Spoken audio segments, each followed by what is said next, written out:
राजाधिराज श्री सद्गुरुनाथ महाराज की जय।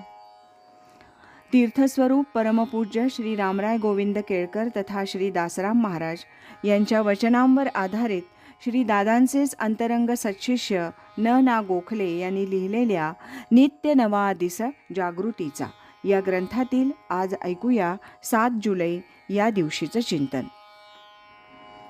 जन्म मरण आपल्या हातात नाही, तर मधलं जीवन तरी कुठे आपल्या हातात आहे?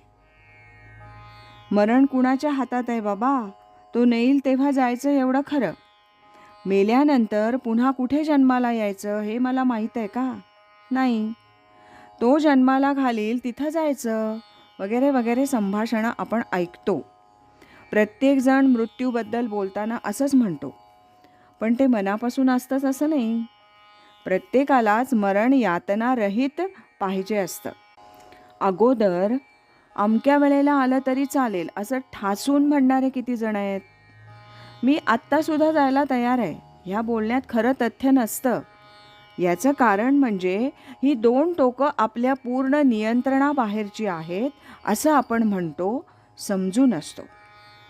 परंतु मधल्या टप्प्याचं काय? अव्यक्तादीनि भूतानि व्यक्तमध्यानि भारत अव्यक्त निधनान्येव तत्र का परिदेवना, असं भगवान गीतेत म्हणतात।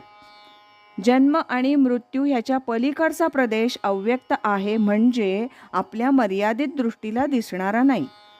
दिसतं काय? तर मधलं जीवन। वास्तविक पाहता आम्ही बघूसुद्धा काही शकत नाही। आमच्या दिसण्यावर सुद्धा खूप मर्यादा आहेत। परंतु ठीक आहे, हा मधला भाग दिसतो, परंतु तो कसा दिसावा हे ठरवणं कुठे आमच्या हातात आहे? प्रत्येकाला वाटतं की माझं जीवन असं सुखसंपन्न निरोगी मजेत जावं, परंतु तसं होऊ शकतं का? ते माझ्या मनावर अवलंबून आहे का? तर अजिबात नाही। पुढच्या क्षणाला काय घडेल किंवा काय घडू शकेल याची मला कल्पना आहे का? मी अमुकच करीन असं म्हटल्यावर कधी कधी तसं घडतं नाही असं नाही। म्हणून सर्वच जीवन मी माझ्या योजनेप्रमाणे घालवू शकत नाही, हे सत्य आहे। ते आपण नजरेआड करतो आणि अव्यक्तातल्या या 2 दरवाजांच्या पलीकडे मला दिसत नाही आणि माझ्या हातात काही नाही असं म्हणतो। वास्तविक आपल्या हातात काहीच नाही। गुणागुणेषु वर्तन्त इति मत्वा सज्जते, किंवा भूतग्राममिमं कृत्स्नं अवशं प्रकृतेर्वशात्। प्रकृतीच सर्व ठरवते, करते।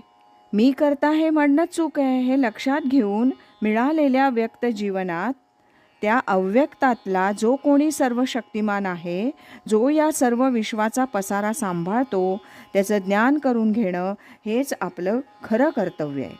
साधनेनं आणि सद्गुरु कृपेनं ते साध्य होतं। राजाधिराज श्री सद्गुरुनाथ महाराज की जय।